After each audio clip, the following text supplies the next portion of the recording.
Bonjour, merci de rester sur les programmes de l'ORTM et bienvenue au journal. Le président de la République a reçu en audience une délégation chinoise en séjour dans notre pays pour la promotion de l'énergie solaire avec en vue l'installation d'une centrale solaire. Le chef de la délégation au micro de Alucine Touré.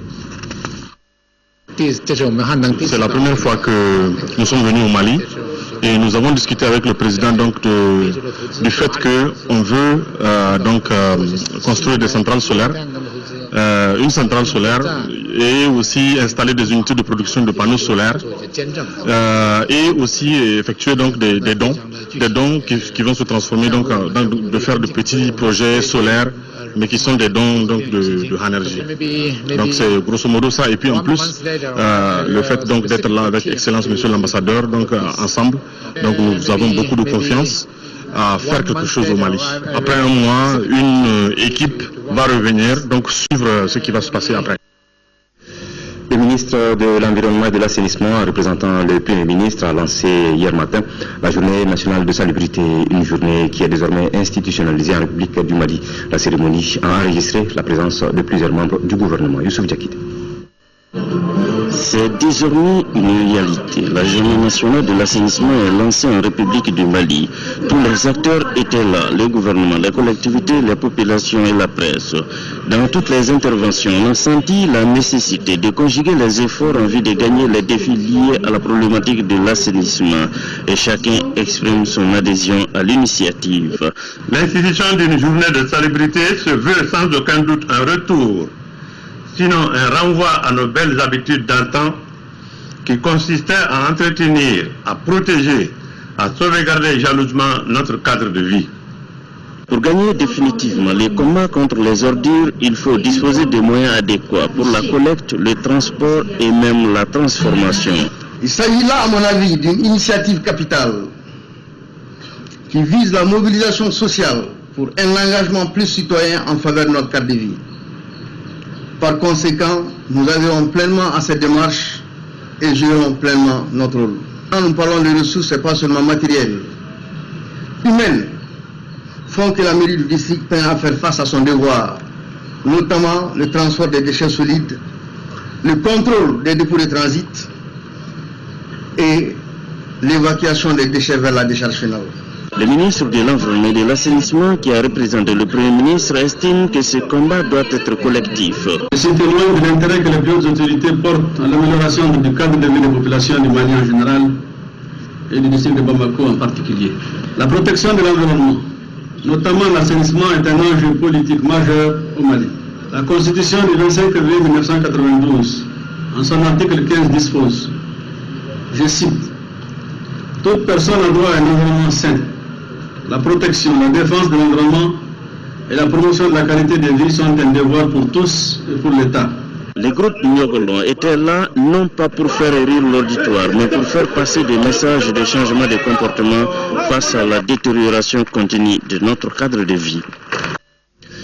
Le ministre de la Défense et des anciens combattants était hier à Aguelok pour rendre hommage aux militaires et civils tombés sur le champ de bataille. Soumeilou Boubé-Maïga a profité de cette occasion pour féliciter et encourager les FAMA et leurs alliés dans leur mission de défense du territoire et de sécurisation des populations. Le récit de nos envoyés spéciaux à Aguelok, Mohamed Diarra et Abokar Traoré. Aguelok, la ville martyre, c'est ici que des militaires maliens ont été sommairement exécutés le 24 janvier 2012. Une date qui marque encore et pour toujours les esprits. Aujourd'hui, la paix s'installe. La ville est sécurisée par les forces armées maliennes appuyées par les troupes tchadiennes et un détachement de la force Serval. Depuis les événements de 2012, c'est la toute première fois qu'un officiel se rend dans la ville.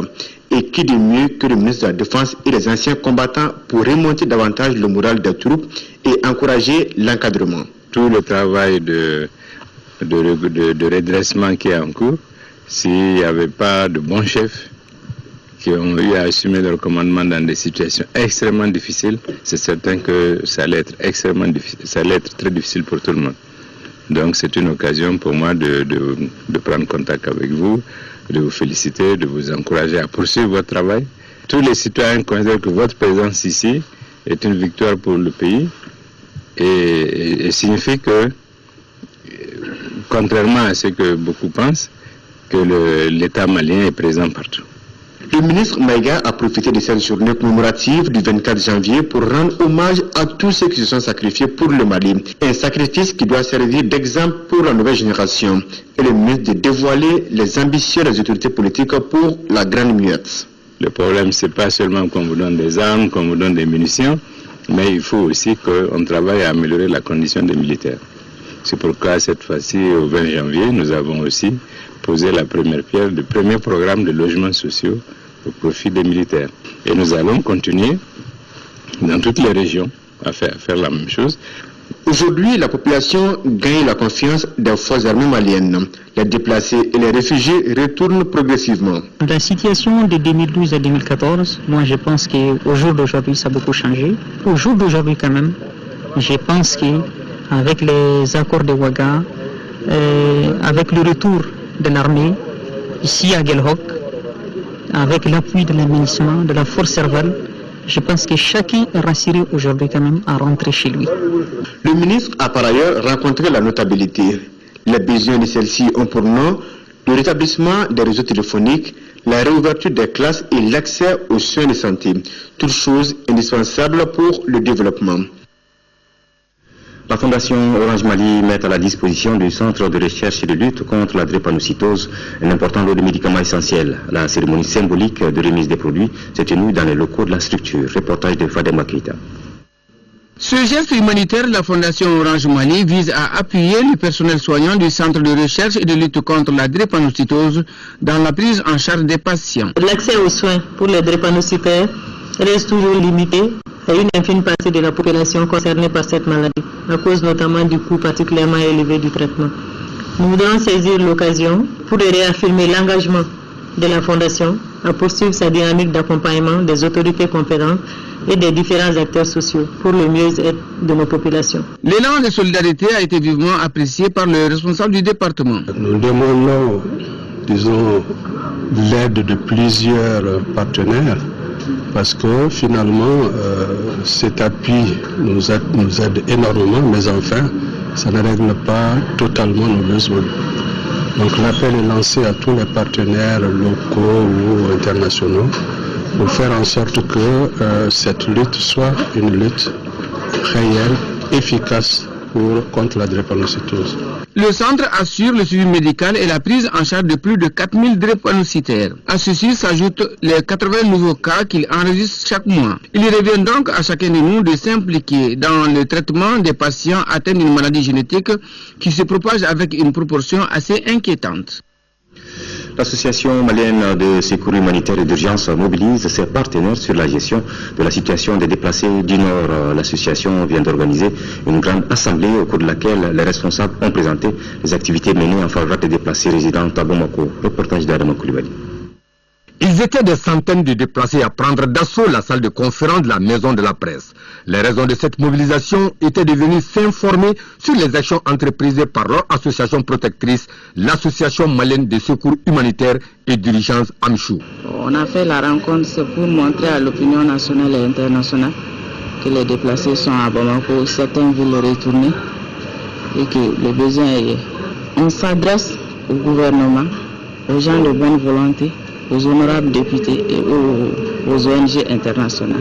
Aux participants déplacés et à la presse invitée, les responsables de l'association, à travers un exposé, ont pu détailler les actions et activités menées de la création de la structure d'aide à nos jours. Elles vont des distributions de vivres, d'habits, de moustiquaires, aux remises de médicaments et des prises en charge de certains déplacés psychologiquement malades. Selon les responsables de l'AMCHU, plus de 3000 déplacés ont pu bénéficier au moins d'un appui de l'association. Ils étaient nombreux, ceux au nord des déplacés qui ont remercié le gouvernement, les partenaires étrangers qui ont soutenu et qui continuent de soutenir le retour paisible des déplacés dans leur localité natale. Sans oublier d'inviter le gouvernement et ses bonnes volontés à se battre pour l'insertion socio-professionnelle de ces victimes. La direction régionale des douanes de Sikasso a procédé vendredi à l'incinération des produits saisis sur les trafiquants. Les produits incinérés concernent des produits pharmaceutiques, de la drogue dure et du chanvre indien. Cette action rentre dans le cadre de la célébration de la Journée mondiale des douanes. Ortem Sikasso et Idrissa Goulou Sissoko. Malgré la crise sécuritaire qui a frappé notre pays, la direction régionale des douanes de Sikasso a pu tirer son épingle du jeu. C'est plus de 7 milliards du budget national, soit un taux de réalisation de 125%. Ce travail a été accompli grâce à l'appui constant de la direction générale des douanes et au comportement de l'ensemble des agents de la direction régionale de Sikasso qui ont bataillé très dur pour renflouer les caisses de l'État et particulièrement au bureau principal de Sikasso qui a réalisé la quasi-totalité de cette là. Les difficultés annihilent les efforts des hommes sur le terrain. Notre administration, c'est une administration qui est présente aux frontières. Il y a l'éternel problème de la faiblesse des moyens matériels et humains. Il y a aussi le problème de formation du personnel. Ensuite, il faut remarquer aussi l'incivisme des populations et l'intérêt évident qu'elles portent à la fraude. Et je pense aussi qu'un accent particulier doit être mis devant le fait que les industries nationales n'arrivent pas à ravitailler le marché local. C'est 738 cartons de piles, 600 cartons et colis de produits pharmaceutiques, soit 10 tonnes de sang, 54 briques de chanvre indien et des drogues dures qui ont été détruits en présence des membres de la commission régionale. En 5e région, la Commission nationale de lutte contre la prolifération des armes légères s'installe à Mopti à travers l'ouverture d'une antenne régionale chargée de la mise en œuvre des actions de sensibilisation. Yacouba Maïga. Les armes légères sont dans tous les cas de figure une menace à la sécurité et un obstacle sérieux à la paix et au développement. Elles continuent encore à alimenter l'insécurité urbaine et périurbaine, les vols à main armée, les trafics en tout genre, les conflits intra- et intercommunautaires entre autres. Pour y faire face, il faut agir dans tous les domaines et à tous les niveaux, d'où l'ouverture ici à Mopti d'une antenne régionale de la Commission nationale de lutte contre la prolifération des armes légères. Nous pensons bien qu'avec avec la mise en place de cette antenne et les communions d'idées, nous pourrons sinon éradiquer, diminuer très largement, disons, ce fléau. Pour rendre effective l'installation de cette antenne à Mopti, les émissaires de la Commission nationale de lutte contre la prolifération des armes légères ont mis à la disposition des autorités régionales un lot de matériel roulant et d'équipements informatiques et bureautiques. La prolifération des armes légères constitue quand même un des problèmes essentiels pour lesquels, en tout cas, le gouvernement s'est toujours attelé. Ce geste constitue une relance et surtout, en tout cas, un renforcement des capacités entre des acteurs sur le terrain pour mener correctement cette mission. La Commission nationale de lutte contre la prolifération des armes légères, faut-il le rappeler, est chargée de conseiller le président de la République dans le domaine de la lutte contre la prolifération des armes légères. À Tombouctou, le chef coutumier des Armas, Yeya Oumar Al-Kaya, vient d'être intronisé en présence des imams, chefs de quartier, des maîtres coraniques et autres érudits. Il succède à Khalil Alassane, décédé en mai 2014. Tombouctou, Yeya Tandina. À Tombouctou, la chefferie traditionnelle est détenue par la famille Al-Kaya Ibrahim Tandina depuis la colonisation. C'est dans cette optique que Yehiya Oumar Al-Kaya vient d'être intronisé selon les coutumes. Ce dernier a reçu le turban blanc, symbole de la couronne. Ces 4 caïds ou conseillers sont Alpha Mama, Amdi Al-Kaidi, Oumar Mahaman et Drahman Mahaman. Ici, la chefferie traditionnelle est purement honorifique. Nous sommes de nouveau devant vous aujourd'hui pour perpétuer une tradition dont la famille Al-Kaya est dépositaire. Il s'agit de la cérémonie d'intronisation du nouveau chef coutumier de la ville de Tombouctou, dont l'association Tanaré facilite l'organisation. Cette démonstration de la résilience des populations tombouctiennes a renié avec leurs coutumes et traditions, traduit leur volonté de sauvegarder ce patrimoine culturel fortement entamé par les barbares pendant la crise qui a secoué la cité mystérieuse. Les dépositaires de la tradition souhaitent leur implication dans les prises de certaines décisions au niveau local en tant que premier maillon de la décentralisation. Au-delà de son titre purement honorifique, le chef coutumier en tant qu'autorité morale, partenaire naturel de l'administration, doit être pris en compte par les services du protocole pour les événements importants concernant la ville. Cet événement à caractère festif a rassemblé la notabilité, les autorités politiques et administratives. Chants et cris des femmes ont agrémenté la simulation sur la tradition guerrière par le cavalier. Voilà, du sport à présent, football, CHAN 2014, les Aigles du Mali ont été éliminés de buts à 1 hier en quart de finale par les Warriors du Zimbabwe. Auparavant, les Nigériens avaient crié l'exploit en éliminant le Maroc dans les prolongations 4-3 après avoir été menés au score par 3 buts à 0. Le compte rendu avec Abdul Karim Kaba. La course des Aigles du Mali au CHAN Afrique du Sud 2014 s'arrête en quart de finale. Face aux Warriors de Zimbabwe, c'est le rêve de tout un peuple qui s'est brisé. Les Zimbabwéens cueillent d'abord à froid les nôtres dès la 10e minute. Les Maliens, qui n'arrivent pas à jouer leurs jeux, courent derrière le ballon jusqu'à la pause. D'ailleurs, n'eût été quelques parades d'Ismaïla Diakité, le score aurait pu être plus grave. En seconde période, les Warriors ne donnent pas du temps aux Aigles de réagir. 55e minute, Marachi double la mise pour le Zimbabwe. Les Maliens méconnaissables n'arrivent pas à trouver le rythme habituel. À 2 minutes de la fin, Hamidou Sinayo réduit le score pour le Mali.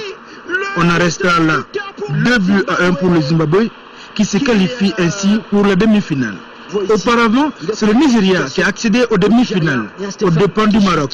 Dans cette rencontre, chaque équipe a eu sa mi-temps. Le Maroc remporte la première partie avec 3 buts. En seconde période, le Nigeria a su trouver les ressources nécessaires pour remonter ces 3 buts et s'imposer au cours des prolongations en inscrivant un 4e but. Score final 4 buts à 3 pour le Nigeria. Nigeria-Maroc, un véritable festival de buts et de retournement de situation. Les 2 autres quarts de finale auront lieu ce dimanche avec Ghana-RD Congo à 15h et à 18h30 Gabon-Libye. Voilà, vous l'avez entendu avec Abdul Karim Kaba, des affiches, la suite des affiches des quarts de finale ce soir donc en direct sur les antennes de l'ORTM, 15h Ghana République démocratique du Congo et 18h30 Gabon Libye. Merci d'avoir suivi ces journaux qui prend fin. Bonne suite des programmes sur votre télévision nationale.